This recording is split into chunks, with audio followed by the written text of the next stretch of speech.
Good morning, everyone. Welcome to this year's Carl Sagan Lecture. The Sagan Lecture is sponsored jointly every fall AGU meeting by the Planetary Sciences section and the Geosciences section of the AGU. And it was created to focus on the most important issues in astrobiology and the development of life on Earth.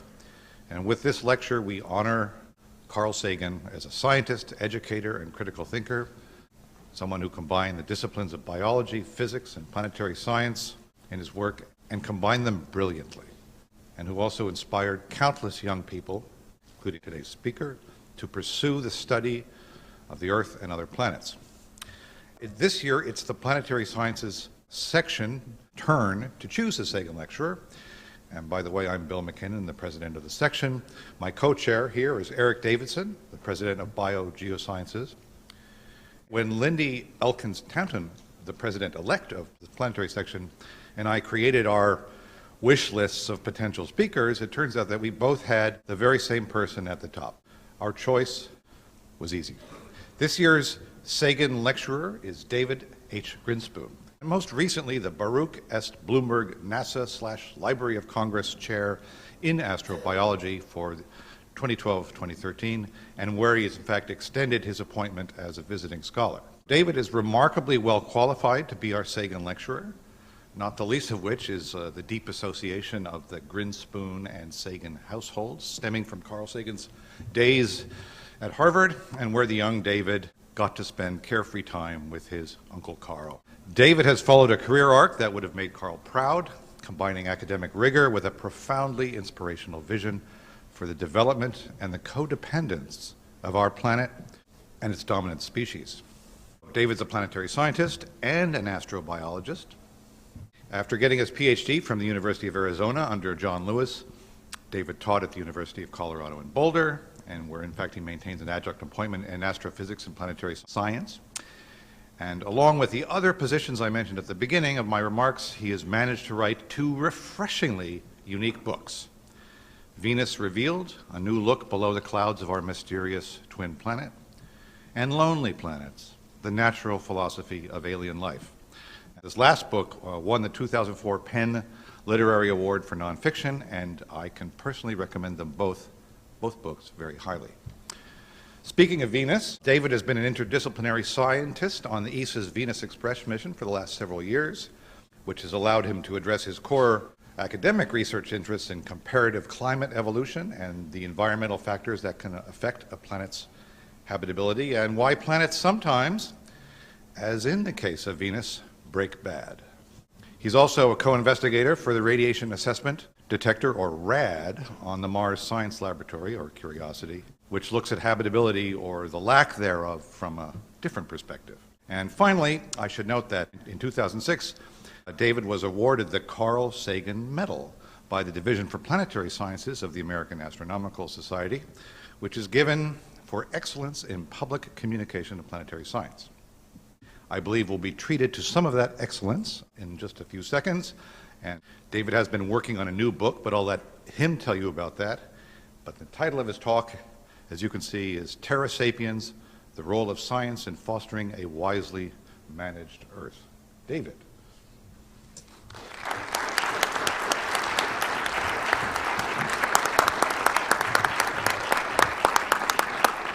Well, thank you so much, Bill, for that generous introduction, and thank you to the Planetary Sciences Division and to the AGU. This is a great honor for me to be asked to give this lecture for many reasons. I just got my email congratulating me for 25 years in the AGU, and I thought that can't possibly be right. It's an extraordinary claim, but I checked the evidence, and indeed it was borne out. So the AGU and I go way back. We're like this. And also, as Bill mentioned, actually, Carl Sagan and I also went way back together. And so it's a special honor for me to be asked to give a lecture named for him, because he was a really important person in my life in many ways, as Bill mentioned, starting out as a sort of uncle figure when I was a kid, and then later on as a mentor and friend and colleague. In fact, I had a couple snapshots. Don't worry, this isn't, the whole talk won't be like this. But The upper left is New Year's Eve, I think probably 1969 or something, and that's me in the back in my helicopter PJs that I really miss. And Carl's on the floor drinking a glass of something shiny, and it looks like we're having a really good time. And then these other snapshots fast forward, I guess, about another decade, and I was an undergraduate and had worked some summers in Carl's lab at Cornell and as a research assistant at JPL during some of the Voyager encounters, and here we are hanging out by the pool, and it looks as though Carl's making a point here. And it's been a while, I don't actually remember the conversation, but I think what he might have been saying is, David, grow up, cut your hair, have a career in planetary sciences, and then in about 30 years, take a year off from that, go to the Library of Congress and do a research project on the Anthropocene era and astrobiology, and then give a lecture named after me on this subject. So I'm not sure he was saying that, but and then I think he added, if the hair really goes away, you can always wear a hat, but I'm not sure.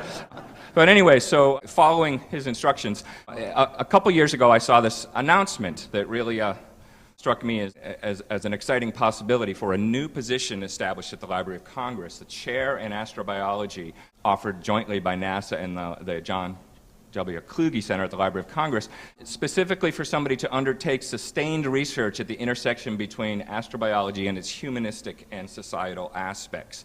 And I thought, wow, wouldn't that be a cool occasion to actually have some time to write that book I've been thinking about. And so I submitted this proposal, the title of which you see here, Astrobiology in the Anthropocene Era, Exploring the Potential Roles of Life and Intelligence on Earth and Beyond. And much to my delight, my proposal was selected and I was named as the inaugural chair of astrobiology. And that's what I've been up to for the last year, working in this amazing place. I get to work in rooms that look like this and using incredible resources, and not just the physical scholarly resources of the library, but the human interactions I've had there with other scholars, especially in a multidisciplinary study like this, working with historians and paleoanthropologists and others who are interested in this new concept, perhaps this budding field of Anthropocene studies. There's a really interesting group that's been meeting monthly in Washington, D.C., interdisciplinary group. My experience there has been very much enriched by the other people I've met who are from different fields also interested in the same topic. So, good morning, Homo sapiens, and anyone else who may be listening online. Welcome to Terra Sapiens, a work in progress. So, the Anthropocene, of course, is the name that's now being used by a lot of people for the time when humans have become a dominant geological force.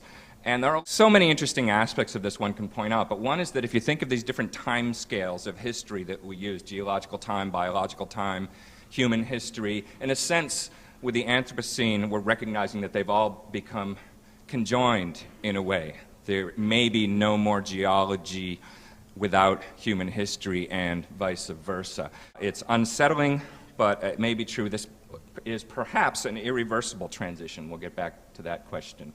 So I'm interested in thinking about the Anthropocene from an astrobiological point of view. What are the implications for situating this transition on Earth in cosmic evolution? Does it have implications even for the evolution of complex life elsewhere in the universe?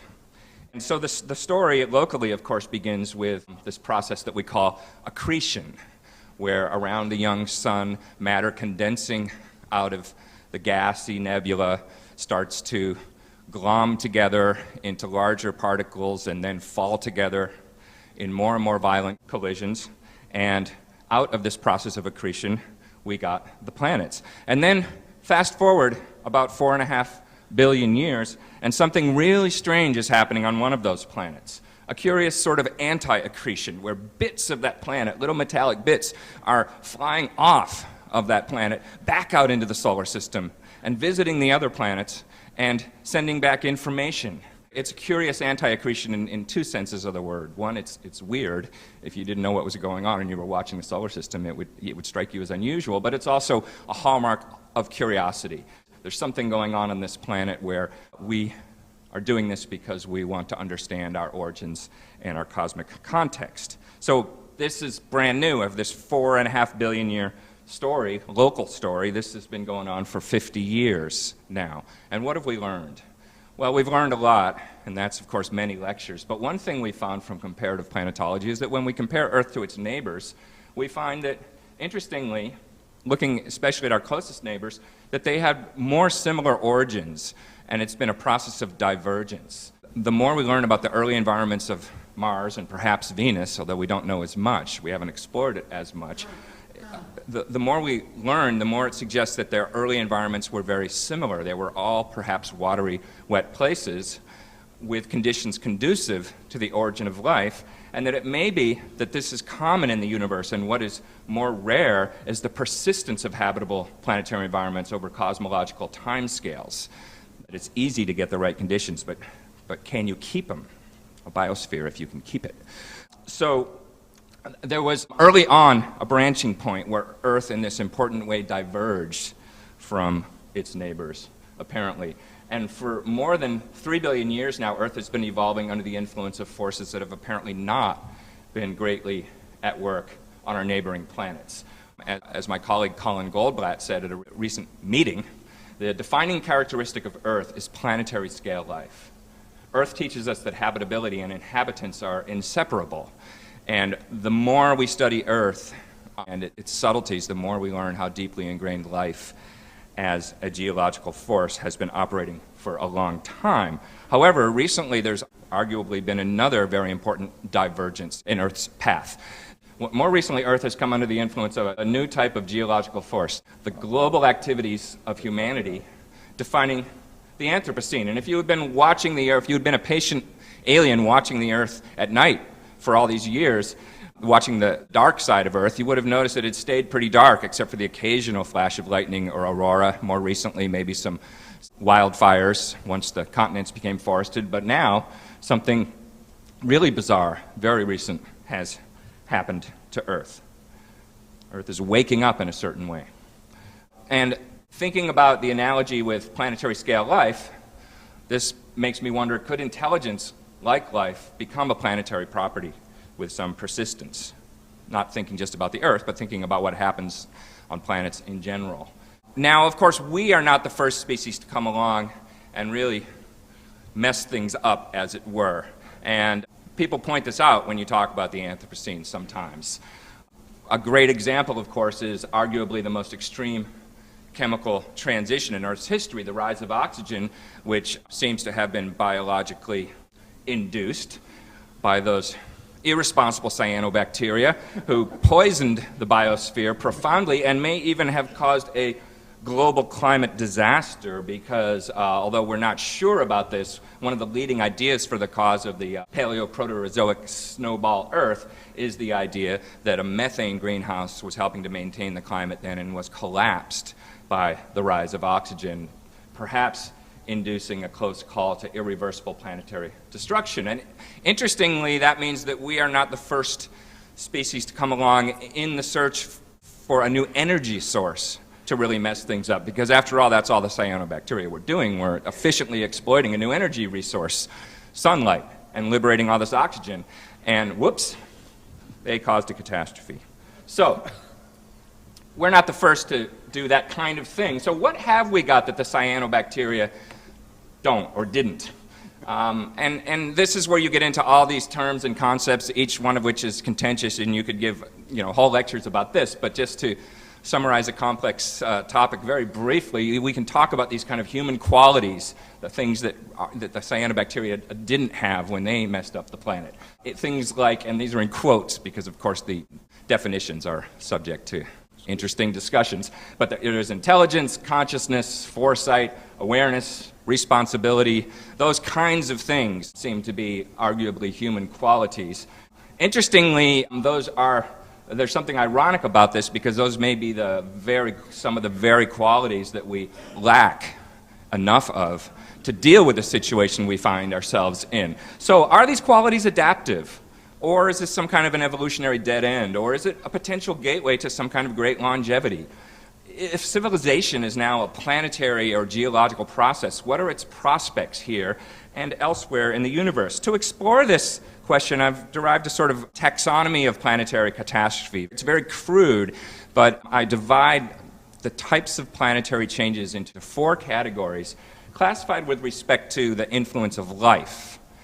So the first one I'll just call natural disasters. The others are biological catastrophes, inadvertent catastrophes, and intentional changes. So when I say natural disasters, I don't mean exactly the way we normally use that term. The point of this first kind is that these are catastrophes where life has no implication. They're just, stuff happens, like the bumper sticker says. These are things that can happen to any planet regardless of whether life is there, and life may just be an innocent bystander. So the canonical example, of course, is a comet or asteroid impact, which at least once and seemingly many times in the course of Earth's history has profoundly altered evolution. But there are, of course, other examples, large igneous provinces. There are several historical episodes where massive outpourings of magma due to mantle plumes and so forth have radically changed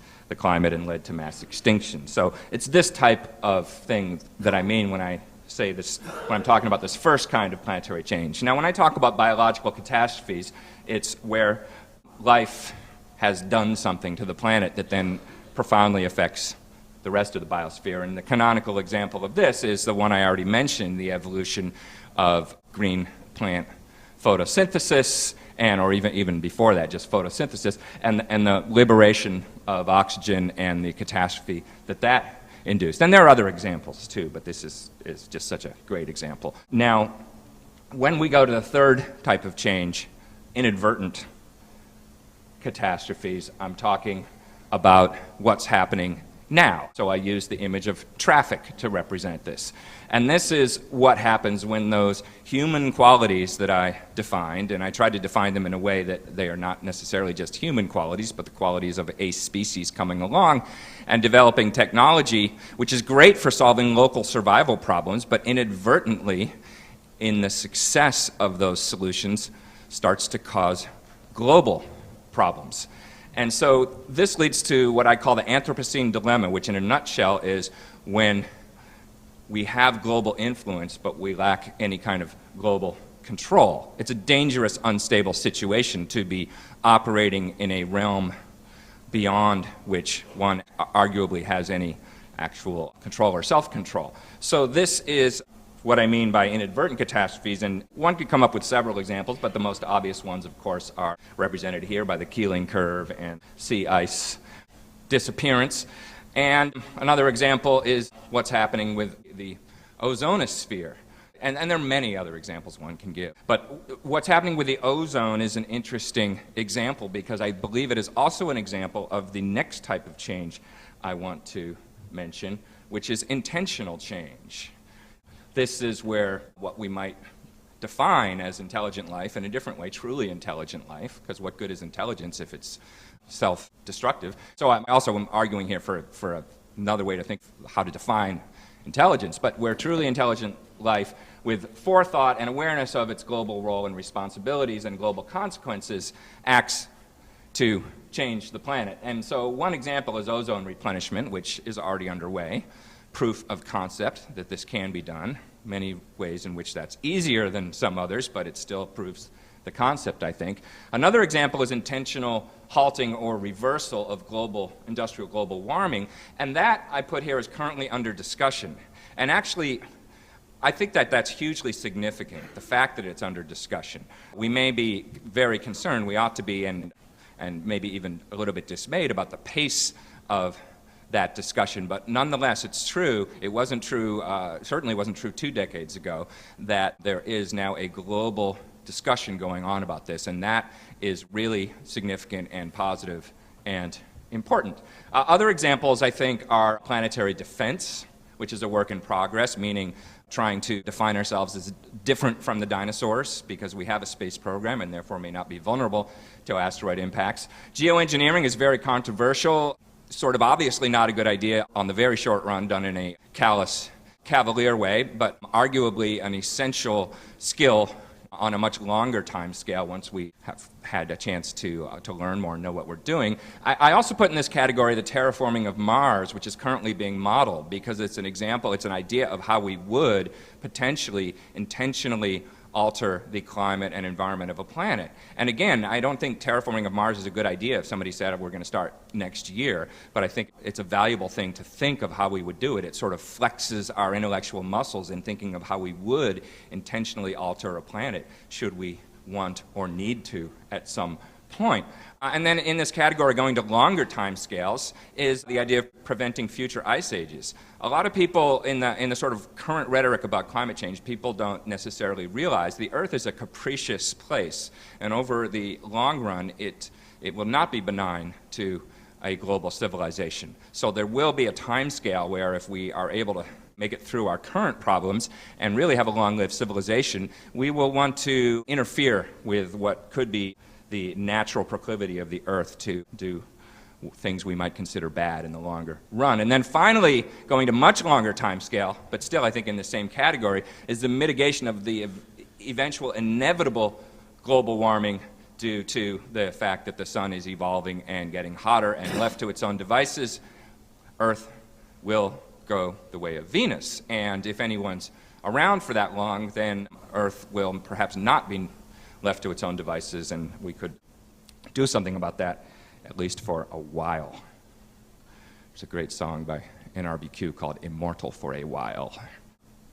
So, what about the sort of cosmic relevance of these transitions? Where else might they happen? Well, natural disasters will occur on all planets, certainly all planets that are interesting enough to have life.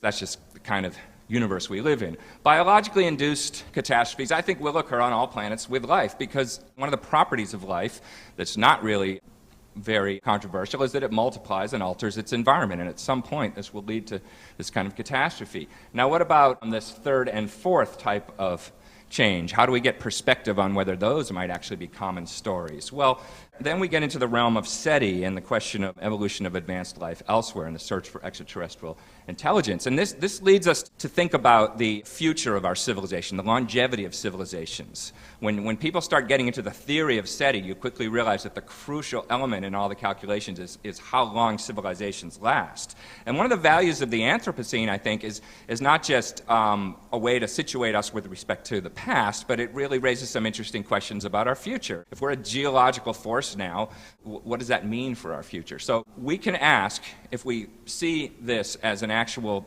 stratigraphic marker, then we can say, well, what kind of thing is the Anthropocene? Is it an event? Will it just be a layer like the KT boundary, a brief event in geological time?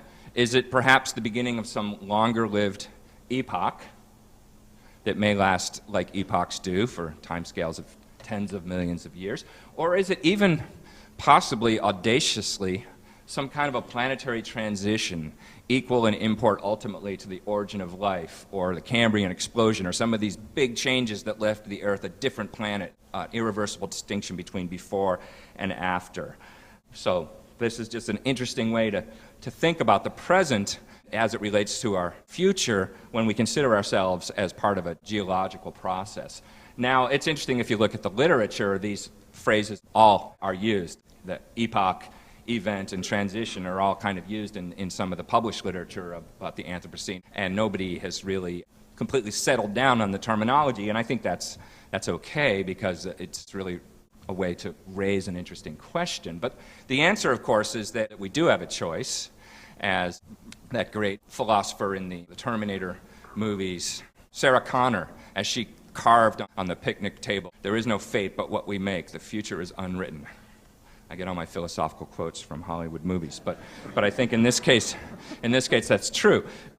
But we have some problems. Many sagacious people have discussed this sort of 21st century bottleneck where our accelerating technology is leading to not just one, but a kind of whole convergence, a whole host of problems, any one of which could threaten the future of our civilization. Sir Martin Rees, in this book here, gives us a 50-50 chance of surviving the 21st century.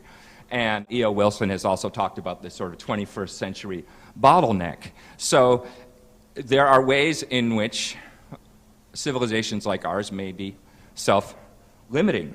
And if that wasn't all enough, we have to worry about the zombie apocalypse, of course, now. But so it's interesting to think of the implications. If we really think of it as a bottleneck, it sort of implies a bifurcation of lifetimes. You either get through this and you become something else, or you don't get through it. Now, so maybe we just won't get through. Here's John Lomberg's artwork representing one version of the habitable zone and the role that our technology may play in how it plays out. So that's one possible outcome. But it's interesting to ponder the outcome of what we might be like, what a civilization might be like if you make it through that bottleneck, and what the implications might be for intelligent life in the universe if there's a bifurcation in the lifetime of civilizations. It may be that most civilizations are short-lived, and that in many cases technological prowess may not be adaptive. But if some, even if a very tiny fraction, make it through that bottleneck and make the transition to being a sustainable technological global civilization, then in a sense they may become quasi-immortal.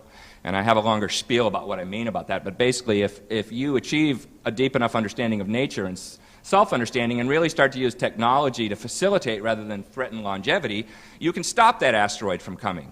And you can ultimately even move to more than one planet. And so we can at least envision the possibility of technology being something that greatly enhances longevity, although we are obviously not at that point yet. So if there is this bifurcation in lifetimes, it has some interesting implications. When we look at the Drake equation, which, by the way, we're getting more able to estimate, we've now essentially solved the physical part of the Drake equation. Not that we know exactly, but we certainly know it's normal for stars to have planets, and it's pretty normal for stars to have planets that may be habitable according to some reasonable qualifications. But of course, the biological, the fraction with life, and the fraction with intelligent communicating civilizations is all still very much unknown. But in the Drake equations, there's this quantity L, which stands for longevity, and people usually think of this as some sort of a perhaps Gaussian with some sort of average lifetime. But if there really is this possibility of a transition to quasi-immortality, then it's not actually a Gaussian. It's a Gaussian of the ones that don't make it through the bottleneck with some other very, very long-lived population, which essentially, I say quasi-immortal because they potentially last as long as the universe lasts, or they have a sort of cosmological lifetime at that point. And that really changes the equation in some interesting ways. For one thing, it renders it wrong because it's no longer a steady state equation and there really is no L. But there's some other interesting implications of that. If the probability of a transition to quasi-immortal is finite, even if it's very tiny, even if most civilizations don't make it through that, then because they stick around a long time, you can do the math, the universe must then be increasingly permeated with intelligence. And that's true even, again, if the prospects for a normal average civilization like ours are not great. So the interesting thing, well, there are several interesting things about that. One is that it turns out the human prospect is not closely linked to the likely abundance of long-lived civilizations. In Carl Sagan's day, people often talked about L maybe being short because there might be a nuclear war, and the implication is that what happens here has some close relationship to what L is in the universe. But with this kind of model, it's actually not true. Our prospects could be not so good if we're average for those that don't make it through the bottleneck, but there still could be a large and increasing number of very advanced civilizations out there. I know if I use words like advanced, we could deconvolve what I really mean by that, but I'm trying to speak quickly, and so I'm taking some shortcuts here. But anyways, so there's an interesting, strangely hopeful aspect to this in a warped way, that the prospects for life and intelligence in the universe may be quite good, but we don't necessarily get to sort of become part of the party. Or as Franz Kafka put it, hope? Oh yes, there is plenty of hope, but not for us. See, not all my quotes come from Hollywood movies. Okay. Now, the concept of the Anthropocene has provoked some really interesting and a couple of not so interesting debates. These top two are not really that interesting, so I'm not going to dwell on them. We'll forget those for now. But when did it start is a really interesting question. It's interesting because it partly gets to what do we really mean by it. If we're just talking about humans starting to really influence the planet in a substantial way, some people have said, well, it really goes back thousands of years to the beginning of really big changes in the landscape. Some people say it's really the beginning of agriculture, which not only started to change the land and the albedo, but also started to cut down forests and actually change the atmosphere, and that's when global warming anthropogenic global warming began at some rate. Others say that it's really the Industrial Revolution, the steam engine, and all that led to. Another marker that I kind of like because of its sort of horrific poetic verity is the markers from the first atomic tests, which have left an isotopic marker in the strata and even geologic signatures. People have pointed out the specific kind of shatter cone unique to these tests. So there is a geologic layer in the strata now marked by those tests, and there's certainly a sort of resonance to us becoming aware of ourselves as a geological force in all its horrific potential at that time. So this is an area of current discussion. There are papers and debates about this, but I've been thinking about this, and I'm sort of coming around to a new way of thinking. You can look at different phases of the Anthropocene, but in a certain sense, where it begins in a way that really marks us as fundamentally different from the rest of all life is end of our innocence, with our mass awareness of our role as world changers. This sort of self-conscious or self-aware global change is something that, as far as I know, has never really happened on the planet before. And this is what makes the Anthropocene truly unprecedented and kind of worthy of the name. It's our growing knowledge of what we're doing to this world. And though some individuals have been talking about this for at least a century, it's really, in a certain sense, the mass awareness of this, which is something that's occurring now, which may be what's really starting at least a certain phase of the Anthropocene, what we might call the mature Anthropocene. And in that sense, it's just getting started, and one might even argue that it is our obligation as citizens and scientists to see that it does get started in earnest, and that this self-awareness of what we're doing may be a necessary step to making that transition to that fourth type of global change where there's some intentionality involved. So also very interesting are some of the conversations about the implication for our relationship with the so-called natural environment. Do we, in light of the Anthropocene, do we need to fundamentally rethink the nature of nature?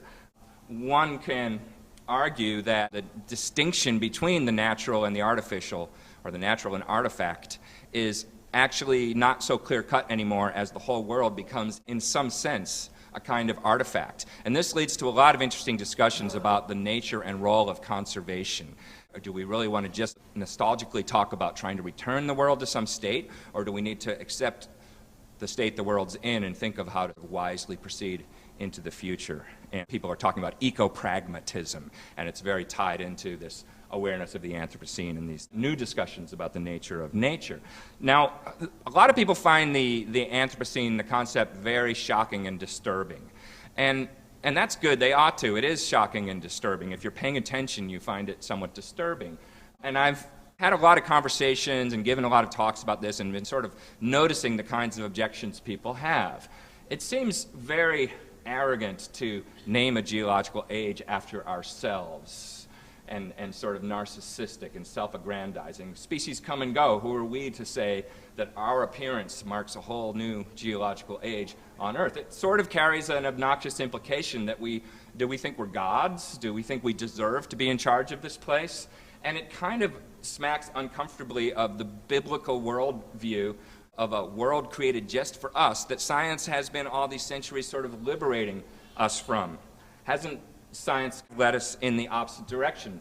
Carl Sagan talked about the Great Demotions. He has a chapter in Pale Blue Dot called The Great Demotions, where he discusses one of the signature achievements of science is to liberate us from our self-centered view of the world. And you can talk about many stages in this, but certainly names like Galileo and Darwin come up, and the realization that Earth is not the whole universe, is not even the center of the universe, is perhaps not even all that special.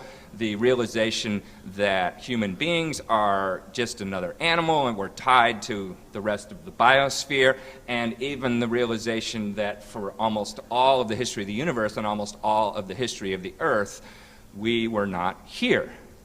So all of this removes us from the center of the story. And as Carl said, it is far better to grasp the universe the way it really is than to persist in delusions, however satisfying and reassuring. So that's the Great Demotions. And you might ask, well, so if we're saying the Anthropocene is here, and it's a major chapter in Earth history, and we're responsible for it, are we giving ourselves a great promotion Isn't that sort of counter to what science has been all about? And are we putting ourselves back at the center of the story? And the answer is yes, kind of we are, and that is disturbing. But really the point of science, as Carl always reminded us, is not to comfort ourselves with stories that make us feel good, but to try to see things as they really are and then deal honestly with whatever we learn. And so you can turn this quote around. It is far better to grasp the universe the way it really is, to say, yes, so we have to acknowledge that now we are sort of central to the story, and the Anthropocene is a real phase in Earth history. When we add up the evidence, science can't ignore the Anthropocene because the Earth is just becoming unrecognizable from the planet it was before we became a geological force. The rules have changed. So this makes us question the divide between natural and artifact and some of the goals even of the conservation movement. And this has struck a lot of people as just wrong. For instance, here is something that was published recently by an environmental philosopher named Kathleen Moore, where she said Anthropocene is the wrong word, and if you read this, it's all about how, well, humans are just doing all these awful things and dooming the Earth, and how dare we, and even she suggests that really instead of that we should call it unforgivable crime scene, or simply the obscene epic. You know, she's got some good points here, but I think there's sort of a danger here that it's very easy to talk about how horrible we are, and it's become almost a fad amongst people in general, and certainly in some environmental circles, to really talk about just how awful humanity is. And, you know, the evidence is there, but I think in terms of thinking about our future, maybe it doesn't help. At worst, it could encourage a kind of fatalism or nihilism, and it's not necessarily the best way to get us to think positively and constructively about our future. And it's almost like there's this competition that those who speak the loudest about how horrible and awful and what criminals we are may themselves be somehow exempt from responsibility. But none of us are exempt, and I just don't know if that helps. If you think of the kind of metaphors we often use to discuss our own impact on the planet, they're metaphors of disease and crime. We're a cancer on the earth. We're a virus. We're criminals, we're murdering and raping, and yeah, I mean, you can understand where these metaphors come from. If you look at the patterns of a lot of our activities and developments, there is a cancer-like quality, and when I hear about the African rhino going extinct, it makes me angry and sad, and it does seem like a crime, for sure. And yet I wonder if we have to think of new metaphors that give us some constructive and positive way and hopeful way of thinking about our future. So what might those be? Well, in a certain sense, we find ourselves here on this planet apparently now sort of running things, but we don't know how to run a planet. Nobody told us how to do this. We're almost like, you know, it's almost like you've awoken at the wheel of a bus that's speeding down a road, but you don't know how to drive, and you better figure it out in a hurry. Or I think of us sometimes, you know, there's this trope in science fiction, the generation ship. Probably a lot of you, like me, were science fiction geeks when you were young and read stories like Orphans of the Sky by Heinlein. And in this common theme, there's a ship that's been moving through many generations through the galaxy, as a ship would have to do probably to reach another star because they're so far away. And something's gone wrong, and the people there have sort of lost awareness of their mission, and they don't know they're on a ship. It's just the world.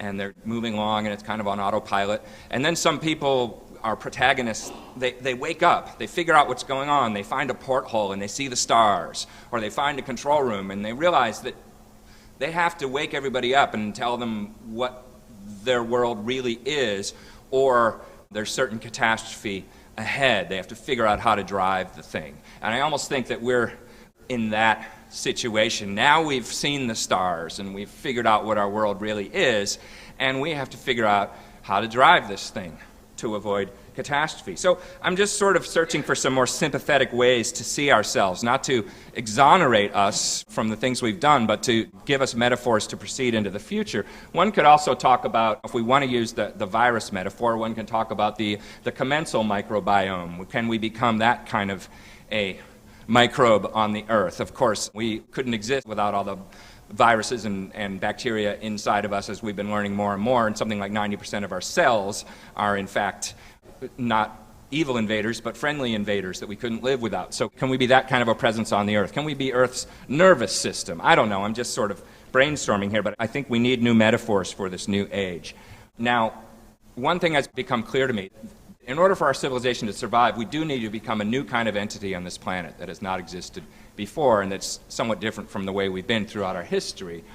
Now that we're confronting these world-changing implications of our technology, we need to learn to live comfortably over the long haul with world-changing technology. I don't think we want to go back to a time before we had penicillin and all the things we like about technology. I think even if we wanted to, I don't think we could put the genie back in the bottle. So we need to learn to live comfortably over the long haul with world-changing technology.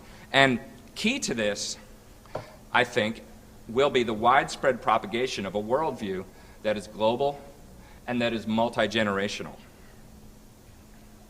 So what role should scientists play in this necessary transition in worldview?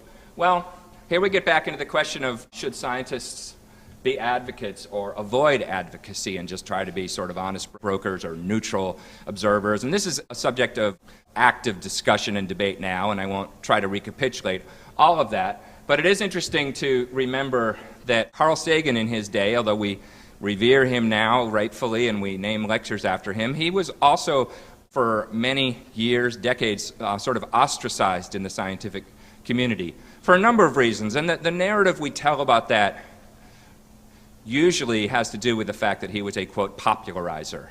And scientists thought maybe it was beneath them to have one of their own be a popularizer, and maybe there was some jealousy of the fact that he was on Johnny Carson and all that. And so there was resentment. And certainly that narrative there's a truth to it. And certainly it's true also that largely, in no small part because of Carl's example, the role of, quote, popularizer, of relating science to a wide audience, has become more acceptable and even more integral part of what we do as a scientific enterprise. And that is a wonderful part of Carl's legacy. But there was another part to the story. It wasn't just that he was a popularizer, he was also an activist. And he went out on a limb on some issues. And arguably he was denied tenure at Harvard because of his political activities. And he was a strong opponent to the Strategic Defense Initiative, went on TV and debated defense ministers about that. And here he is getting arrested in Nevada at the nuclear test site at a protest over continued nuclear testing. And so Carl made a choice to not just describe what was going on, but to take a stand and be an activist and even to get arrested. Now, it's very interesting to look at the current debate, and I often find myself in all kinds of situations thinking, what would Carl do? And to wonder if he would be out there with Jim Hansen tying himself to the White House gate, or how would he be, Lord knows we need him now and he's not here. But what would Carl be doing about global warming? And I'm not going to pretend to speak for him. And I think every scientist needs to make their own choice about how active and how activist to be. I will tell you that I was at this protest as well as a graduate student, and Carl insisted, to the point where he got quite cross with me, he insisted that I not get arrested because I was going to. And I ended up instead in a sort of support role, and I drove vans and things. And he said, look, you're a graduate student. You've got your whole career ahead of you. It's not a good move for you. So I think that is a little bit instructive too, that we all have to think about where we are in our careers and in our lives and make our own choices. And there are many ways to be involved and show our concern. I think what we can't do is pretend a neutrality. Science is not really value neutral as we were taught. And Gavin Schmidt's actually giving a talk about this later today, and I urge you to go because he has some really interesting things to say about this. But I think a key is to be honest and not pretend we don't care, because we do care. And that introduces all kinds of challenges into the way we do science. If you care about the outcome, it obviously presents risks to scientific objectivity. But I think, the answer, as Gavin has said, is to be honest, not to pretend we don't care, and to check ourselves, check our biases whenever we can. But certainly when you see a house on fire, it's not enough to just measure the infrared signature and write a paper about it, right? You want to do something about it. And so there is this concept, both morally and legally, there's a concept of a duty to rescue. And we are in a crisis in our civilization now. It's a slowly unfolding crisis. One can argue that urgency even acts against us. I've made this argument that if we focus too much on the urgency of what's happening with this storm or the need to worry about this law is do or die, then we, in a way, fall into the same habit of thought that we're trying to work against, because what we really need is a long-term change in values. And so it's tricky. And I do wish Carl was here to help us navigate this. But one thing I will say is there are things we can do as scientists that are not necessarily easy, but ethically easy. And one fortunate aspect of what we do and the role we can play is that science itself does actually lead to values. It's not value neutral, and it actually leads to values, and some of the same values that actually may be the ones that we need to survive this transition that we're going through. Because science leads to a worldview that is global and multi-generational. Nobody goes into space or studies data of global cycles and sees the world like this, with these artificial boundaries.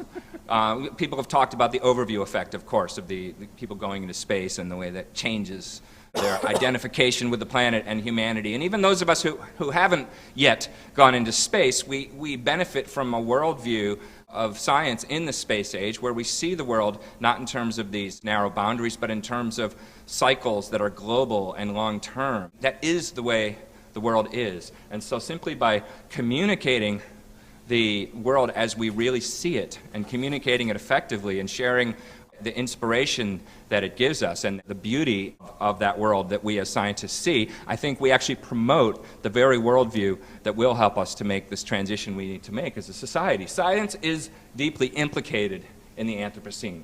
We wouldn't be in this mess without science and technology. And we won't survive without a lot more of it and the worldview that it naturally encourages. And not just science, but technology. Technology, of course, is implicated, and science and technology are like that. But technology, I think, is also helping us. It's dangerous, but it also is promoting a much more unified world. Communication technology, it's amazing. It's much harder to not be aware of the rest of the world. And I think this multi-generational global worldview is evolving largely because of the influence of science and technology, and it's sort of the other side of the coin. One of the things I've been doing at the Library of Congress that's been really fun is reading about the future in books that were written in the past. I'm thinking of this as a section of what I'm writing called A Brief History of the Future. And it's really fun reading what people thought a long time ago about now and trying to understand what kinds of things people got right and what kinds of things people got wrong. And you find examples of both, of course. And one book that I've really enjoyed reading is this little book by J.D. Bernal, The World, the Flesh, and the Devil, which no less a futurist than Arthur C. Clarke called the most brilliant attempt at scientific prediction ever made. And the very end of that book, in case you don't want to read the whole thing, here's the last sentence in the book. It says, "We hold the future still timidly, but perceive it for the first time," or actually it's the last paragraph, okay. "We hold the future still timidly, but perceive it for the first time as a function of our own action. Having seen it, are we to turn away from something that offends the very nature of our earliest desires? Or is the recognition of our new powers sufficient to change those desires into the service of the future which they will have to bring about?" He wrote this in the 30s. So finally, technological innovation is transforming our world in surprising and accelerating ways. Possibilities that until recently seemed magical are now imminent. So the future is frightening and exhilarating, but above all, it's unpredictable. Especially my reading of the future of the past, or the past of the future, really makes me aware of that. Everything we're saying about the future of the world 100 years from now is probably wrong because of game changers that we can't predict. So this uncertainty leaves room for hope and for choice, and maybe even some faith in ourselves. I actually think we're just getting started on this planet. So from this cosmic vantage point on our history and our current global situation, we do have the option to choose the future we want, and with self-awareness, bravery, and humility to reach for the wheel of history and steer a path towards infinite potential. Then the real enlightenment can begin, and we can start behaving as human beings, care for our world, and begin to contemplate our galactic destiny. Thank you.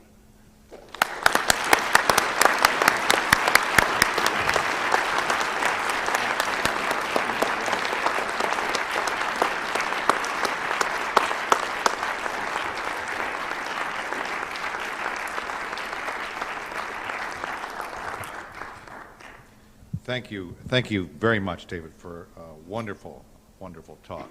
So we do have, actually the coffee break begins in 5 minutes, but we do, of course, have some time for questions for David. Bob. Thank you very much. A very nice talk. At the risk of sounding like an economic determinist, where is the role for disparity between wealth and poverty and its characterization of the epoch that you're describing? A problem, for example, that I think we see more and more in society today, and where that's taking us, and it's even being addressed by some people on the other side, such as Warren Buffett and Bill Gates.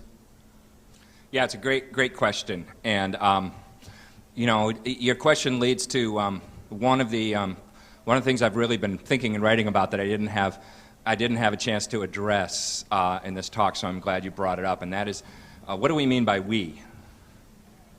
You know, when we say we need to do this or we've done that, you know, do we mean we, the people in this room at AGU? Do we mean we relatively well-off middle-class Americans? Do we mean we? I was thinking of we, including the person who's starving in Africa. Yeah, exactly. No, and yeah. So that's kind of what I'm trying to get to here is that it's a really tricky problem. I don't have an answer for that, but certainly it's obvious that, for instance, if we want to control our population, which will be key to this, that we have to think about global disparity and, you know, the best way to reduce fertility ultimately by people's own choices, which is the way you've got to do it, is to raise standard of living and particularly, you know, increase choices for women in these countries. So I see it's a, you know, obviously a much longer discussion we can have, but very much the answer to your question is I see addressing those issues as key to addressing these other longer-term issues and how we're going to survive.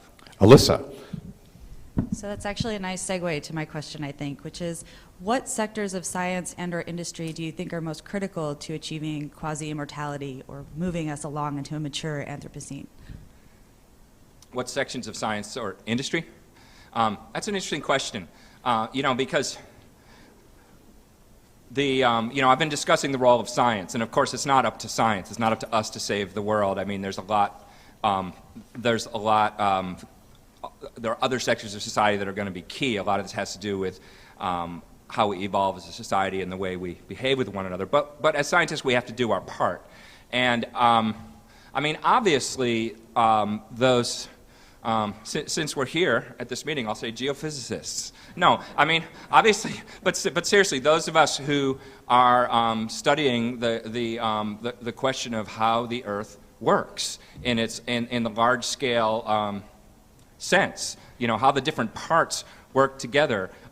It's absolutely essential both for deconvolving our role from the, quote, natural unfolding of the Earth, but also, you know, if we are going to get to the point, and I think eventually we will have to, where we want to wisely try to interfere, we can't even come close to that point until we really learn a lot more about how the planet works. I would also like to put in a plug for comparative planetology. There are ways in which we cannot study the Earth in a vacuum, and that in fact by trying to run our GCMs on Venus and Mars and finding that they don't work, we have to ask what's wrong with our GCMs, and is there a problem in trying to understand a perturbed atmosphere with models that are designed for an unperturbed atmosphere? And the answer is, yeah, there are some problems. And so by gaining this perspective from other planets is one way that, that we get better at this essential task. You know, that one could go on and on about this, and those are two things that come quickly to mind in answer to your question. Okay, so let's take 2 more questions before we break. Excuse me. It's interesting to look at between our hubris and our mythologies and our current science and appreciating some path between those and being a Cancer and the world being created for us. Some of the other mythologies, let's say, and or insights. One is the Egyptian, where Ma'at, the principle of humanity as responsible for justice and a balance between the universal and the earthly. We were assigned this position within that context as being responsible for the relation between the universe and life on Earth. And that's an interesting one. And then there is the story in our Western tradition where the angels told whatever it is that was creating humans, like, why are you creating humans? They're just going to give you a great headache, and it's going to be a big problem. So looking at some of those things and then trying to figure out where do we actually take a role with humility of helping to steer what we're doing, and really looking deeply into what is supposed to be our role at this point to facilitate life, that balance or tension between sustainable organisms. Do we have a question? Not really, thank you. Well, I appreciate I just wanted to offer that. Appreciate your comment.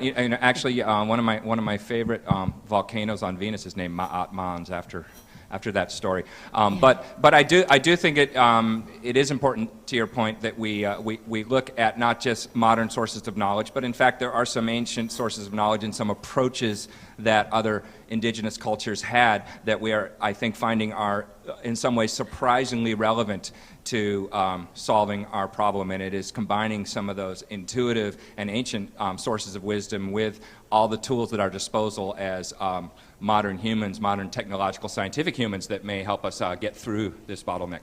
Thank you. So very, very quickly, please. David, it's really been fun to watch your evolution. Maybe I taught you some geology, but years ago you pinged me with responsibility for being a geology professor. And one of the things that I'm looking at right now is taking from lectures like yours, where every one of us in the room can walk out with an action item, and taking responsibility for that future worth inheriting so that the future has the ability to make the decisions it needs to make in the future. I think you all know that Jim Hansen's involved with the iMatter